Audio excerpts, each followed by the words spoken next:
Dr. the Honorable D. Orlando Smith, OBE, Premier and Minister of Finance. Dr. the Honorable Kedrick Pickering, Deputy Premier and Minister for Natural Resources and Labor. Honorable Ronnie W. Skelton, Minister for Health and Social Development. Honorable Mark Vanterpool, Minister for Communications and Works. Honorable Myron W. Walwyn, Minister for Education and Culture. Other members of the House of Assembly, Honorable Dolores Christopher, Honorable Archibald Honorable Marlon Penn, Honorable Alvaro Maduro Keynes, Mr. Edward De Castro, Chairman, BVI Ports Authority Board, and other members of the BVI Port Authority Board, Mr. Claude O. Skelton Klein, Managing Director, BVI Ports Authority Board, Mr. Carl L. Holtz, President, Disney Cruise Line, Mr. Colin Murphy, President, Destination and Strategic Development, Norwegian Cruise Line, Permanent Secretaries, other senior members of the public service, members of the press, other distinguished guests, good afternoon. And thank you for joining us here at the Premier's Off Conference Room for what I am sure is a history-making event in these beautiful British Virgin Islands. Please join me in welcoming Mr. Edward De Castro, Chairman of the BVI Ports Authority Board, to the lectern.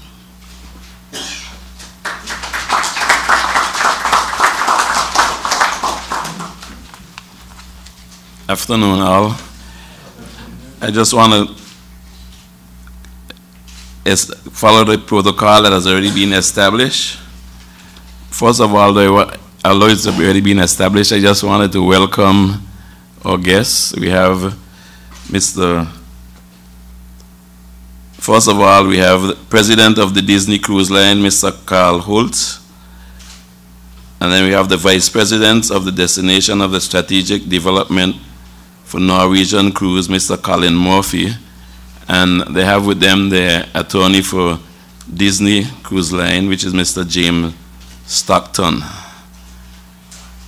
Ladies and gentlemen, members and the press, today it gives me great pleasure to welcome to you the signing ceremony of the Berthing Agreement with Disney Cruise Line and Norwegian Cruise Line. The signing of the Berthing Agreement signifies that the British Virgin Islands Ports Authority is going forward with the cruise spare expansion project. This project is of national interest and is under the umbrella of the Ministry of Communications and Works. It is my profound belief and venture that this welcome and important venture to the British Virgin Islands. The Berthing Agreement signing is in line with the BVI Ports Authority vision to create a unique and modern cruise spare facility that will deliver memorable, world-class, and environmentally compatible, sustainable development. This will be a big boost to our economy in the Virgin Islands. I want to say welcome to all.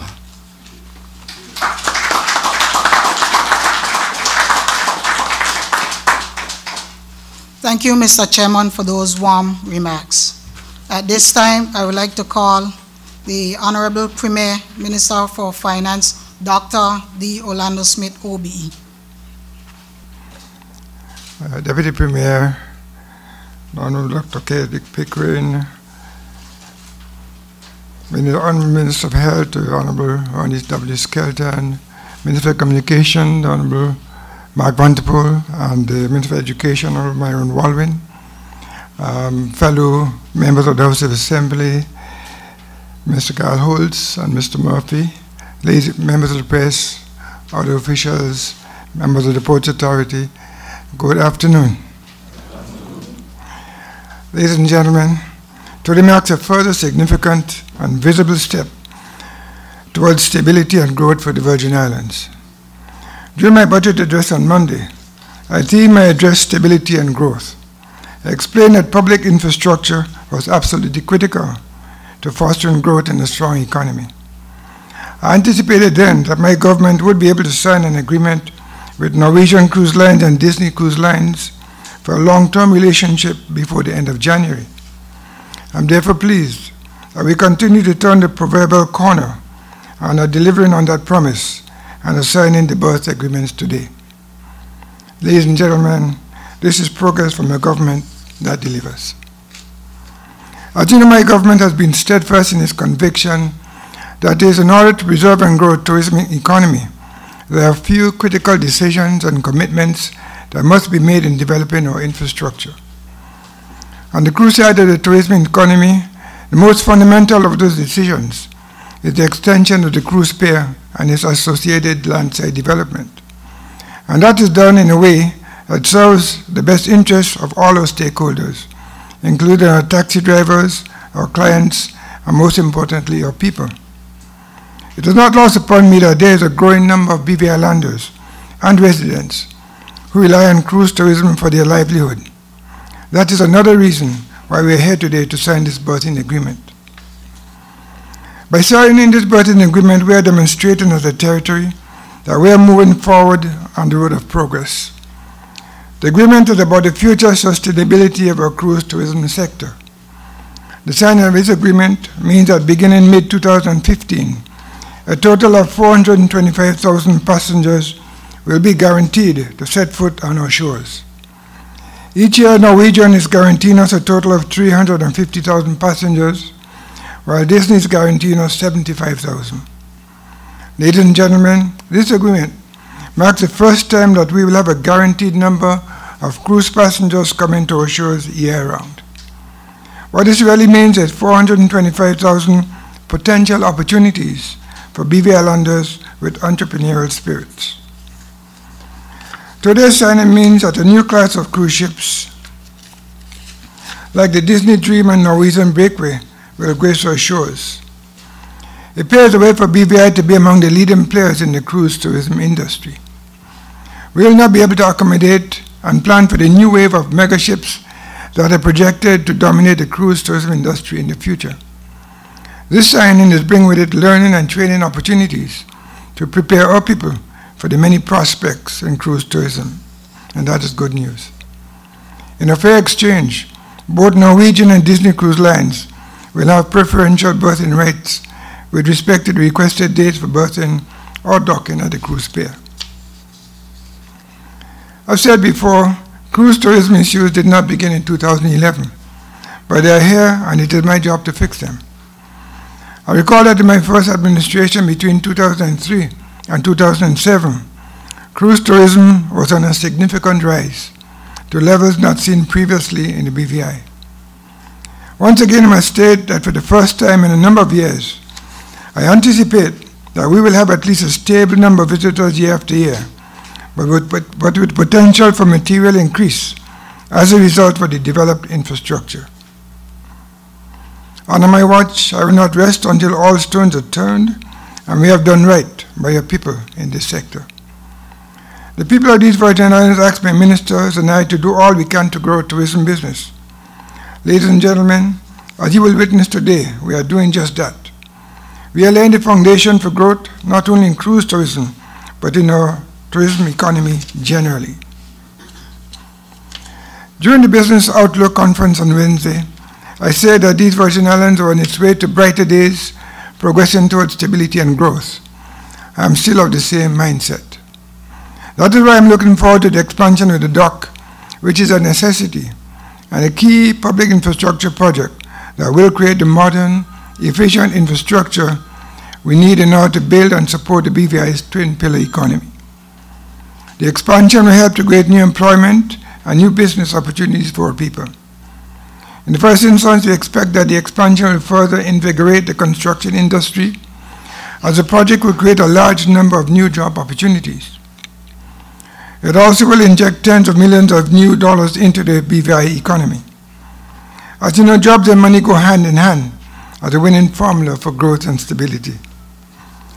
Ladies and gentlemen, I will reiterate that we must and will extend the cruise ship pier, which is critical to the development of a cruise tourism product.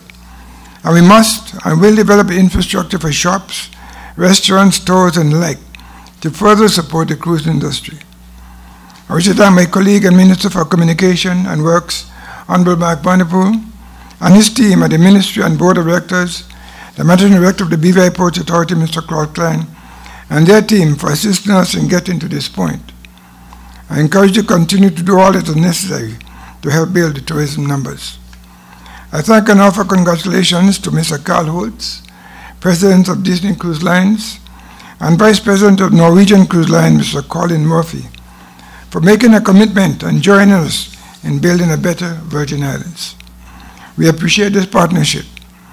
Your passengers are a welcome guests, and we are more than pleased to host them on this side of paradise.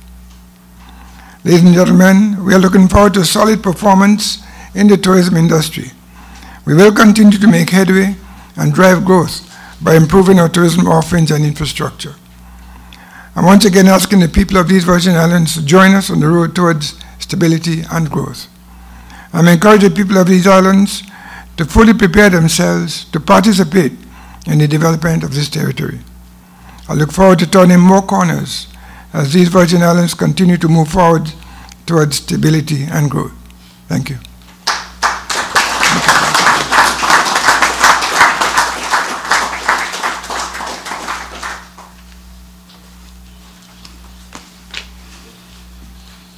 Opportunities for all. With that said, Honorable Premier, I think now is the time that we sign the documents. Let the opportunities begin.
Ladies and gentlemen, we have just witnessed the birth of a new relationship.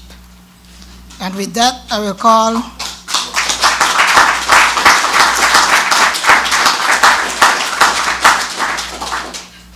President of Disney Cruise Line, Mr. Carl L. Holtz, to provide us with a few remarks.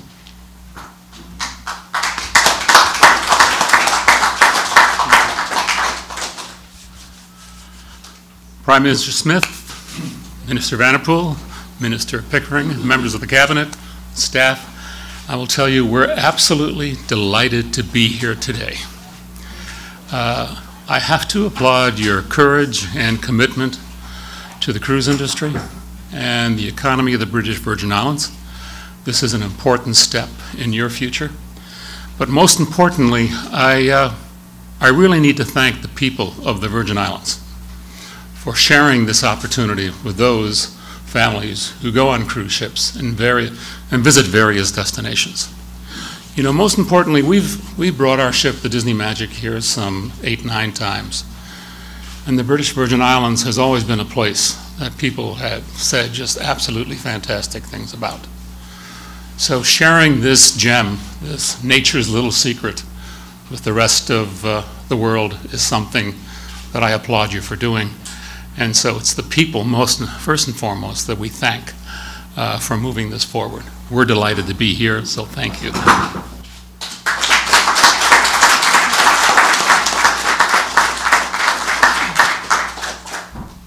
Thank you, Mr. Holtz. And now I'll call on the Vice President, Norwegian Cruise Lines, to bring us some remarks. Mr. Martin? Thank you. I noted that I was the president there for about 10 minutes, so I'll take it. Prime Minister, Premier, Deputy Premier, Ministers, Mr. Chairman, ladies and gentlemen, Mr. Holtz, I'm thrilled to be here. This is a very big day for us, and a big day for you, hopefully. Our Chief Executive, Mr. Kevin Sheehan, would have loved to have been here, but he's a little busy taking delivery of our newest baby, the Norwegian Getaway, which is a ship that is very close to our hearts, and I hope soon it will be very close to your hearts. We really think that this is a game changer and that you're developing what is going to be the premium port in the Caribbean. And so it takes courage, and you stepped up, and congratulations and thank you to everyone concerned. And I'd also like to point out that the passengers that our two brands are discussing, the 425,000, is just the beginning for you. Because as you develop, as this port becomes the world-class destination that we know it's going to be, you have nowhere to go but up. So congratulations and thank you very much.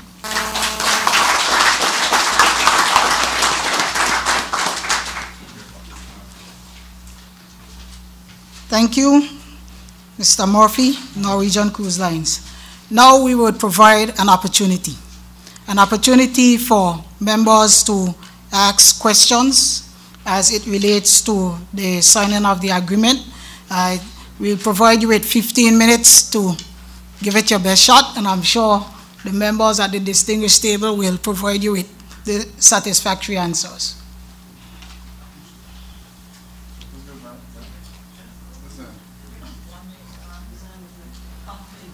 Seems as if everybody is quite comfortable with what has just happened, so.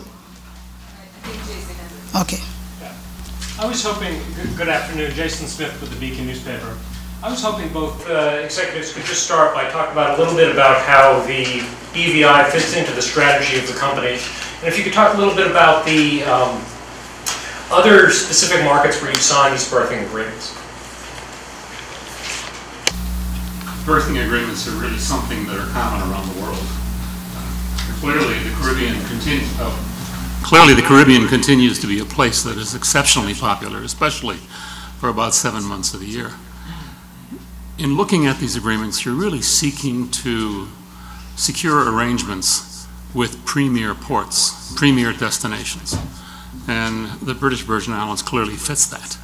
It is a port that has huge potential, even beyond where it is today. So we're always looking to surprise and delight our guests. We're looking for destinations that family can enjoy, and that fits into our strategy. Does the BVI have any special significance in terms of your overall Eastern Caribbean strategy? I mean, does this allow you to save on fuel, for example, or have any other benefit? No, I mean, fuel isn't really a factor in it from our perspective. It's really about the quality of the destination. And that's really what's driving the decision to enter into an arrangement with the British Virgin Islands Ports Authority. Thank you. How about yourself? Well, the Caribbean has been a mainstay of the cruising industry for 40 years, and with small dips and a few highs and lows here and there. It's been consistent throughout that time. It's very important to us. We have including the ship that was just delivered, 3 big ships being delivered shortly, which fit very well in a Caribbean deployment.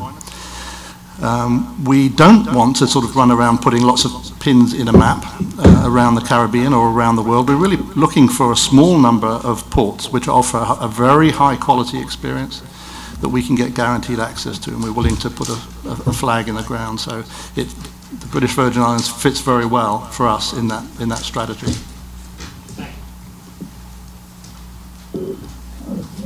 Any other question? There you go. Just a question to the government, Gordon Franklin by Platinum. What drove the government to go in this direction? There are other cruise lines out there. For instance, what was it that sealed the deal with these two companies?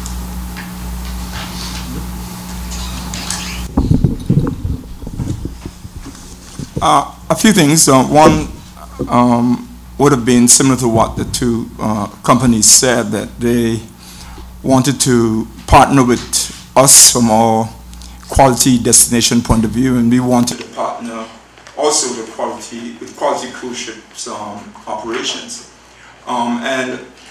Besides themselves, there are many other cruise ships who provide similar service. However, we were very keen on ensuring that we had a secure number of passengers who will come to our shores over the next number of years to ensure that our cruise tourism can be secure in terms of numbers and also in terms of passengers. So the combination of Disney Cruise Lines and Norwegian Cruise gives us a total of 425,000 passengers a year as a beginning for us to build on with the other cruise lines. So that security was very important for us, and we are pleased with that.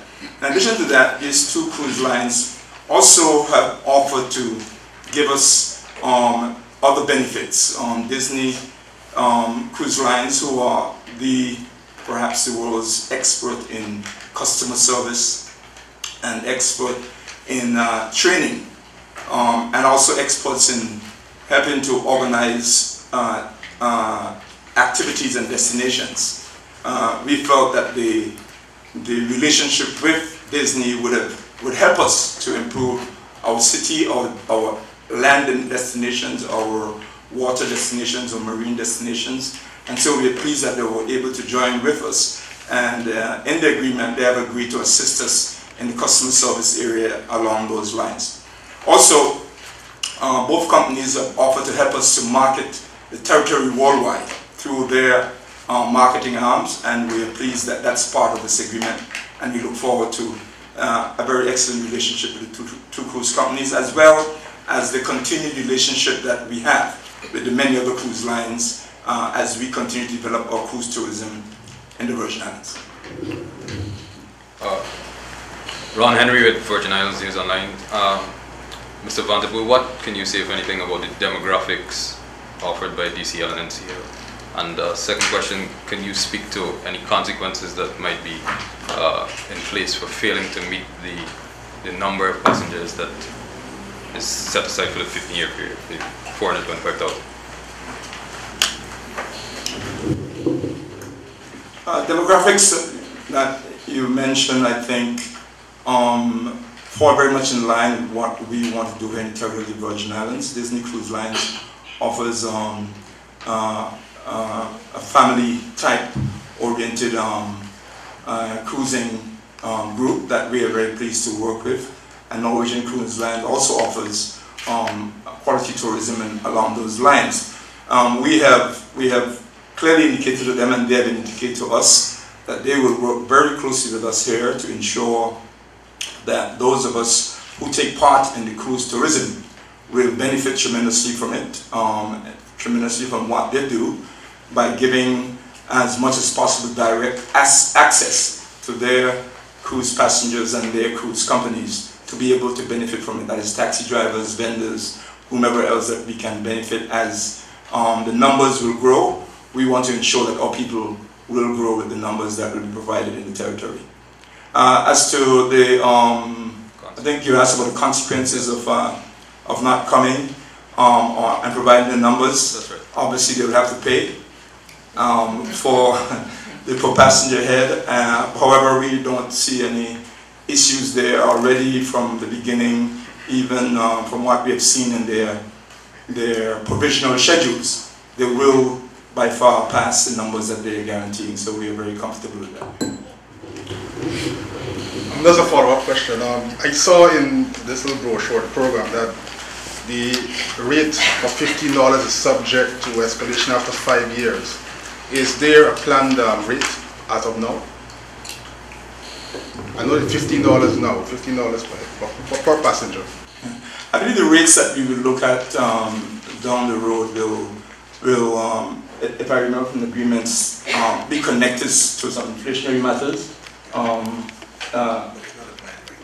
There's no plan rate, but as it's connected to inflation and so on over the years.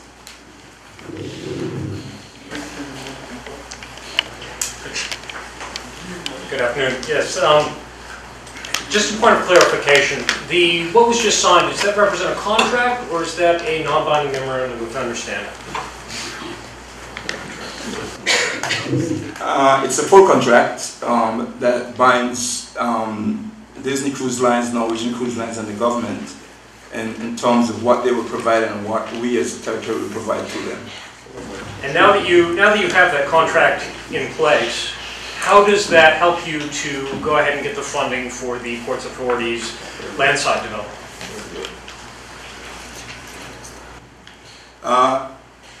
It obviously gives us a guarantee that assists us with negotiations with our banks. We already have gone through some of those negotiations, and we have a commitment from a bank that relies on the Port Authority's history of cruise tourism in terms of numbers, the government's stability, and obviously these agreements will help to ensure that the banks will be repaid over a period of time.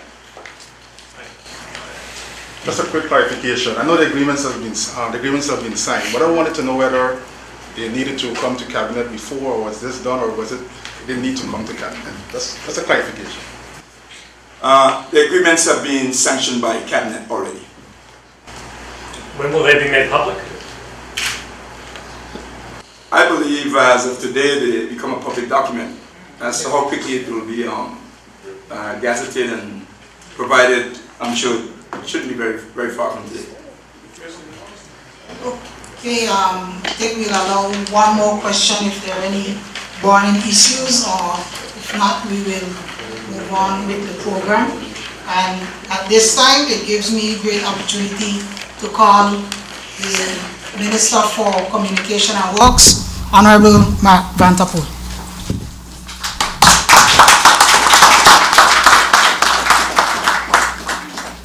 Thank you. Acting Permanent Secretary. Mr. McMaster, I have to call your name because the speaker did forget it the other day. Thank you. Greetings to Premier, Deputy Premier, Ministers, my colleagues, Mr. Holtz and Mr. Murphy, Colin, rest of the group, Chairman of the Ports, Managing Director, Council Vanderpool, and the balance of your team, and the rest of the wonderful team here at the government, including a very important person who I always like to mention because he signs the checks. The Financial Secretary is here. Thank you very much. And the Minister of Finance team.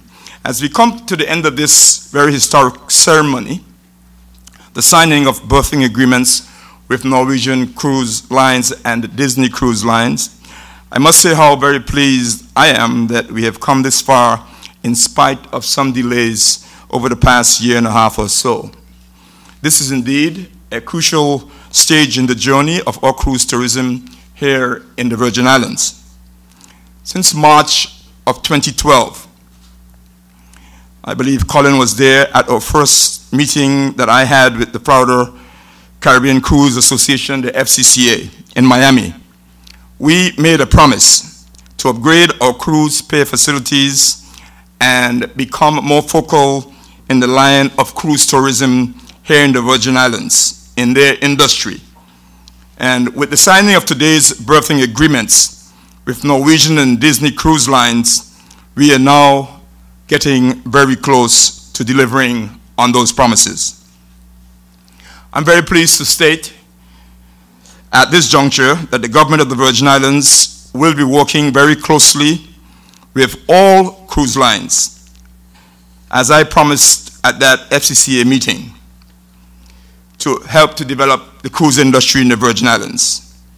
Early in this administration of Premier Dr. D. Orlando Smith, The principals of Disney indicated their keenness as we were continuing discussions from the previous administration in making the British Virgin Islands one of their prime destinations. Later on, Norwegian cruise lines joined in expressing a similar interest. In addition to bringing cruise passengers to the territory, Disney Cruise Lines promised from very early their assistance with their expertise in helping to help us with hospitality training and marketing the British Virgin Islands throughout the world. And Norwegian Cruise Lines joined in offering to help us to market the Virgin Islands to the rest of the world also. Along the way, we have had some delays and difficulties, and we want to express our appreciation to all cruise lines for their continued interest in the BVI as a premier cruise destination. We also want to express our appreciation to everyone else involved, locally and elsewhere, for your continued support and understanding as we forge ahead with this crucial project over the next several months.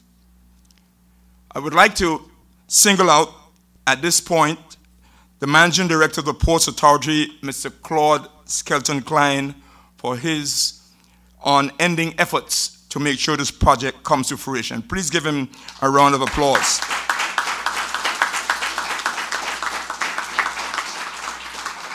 I would like to thank him and his staff, in addition to others who have helped us in the agreements, Mr. Mike Webster and his legal team at Baker McKenzie, United Kingdom. Also, the team of PricewaterhouseCoopers, particularly Zier, and all others for the long hours, steadfast commitment, and diligence that has brought us to the conclusion of this phase of our development.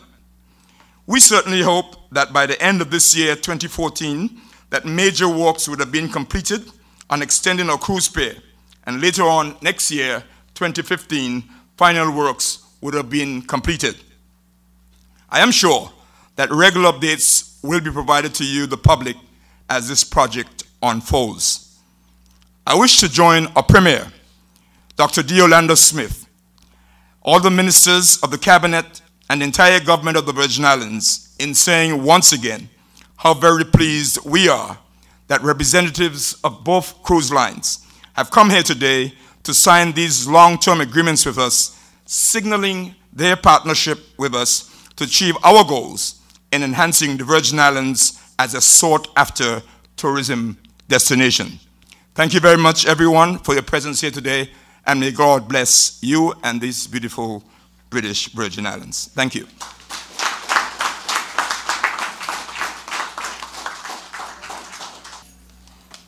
Okay, ladies and gentlemen, thank you all, and we've now come to the end of this signing ceremony.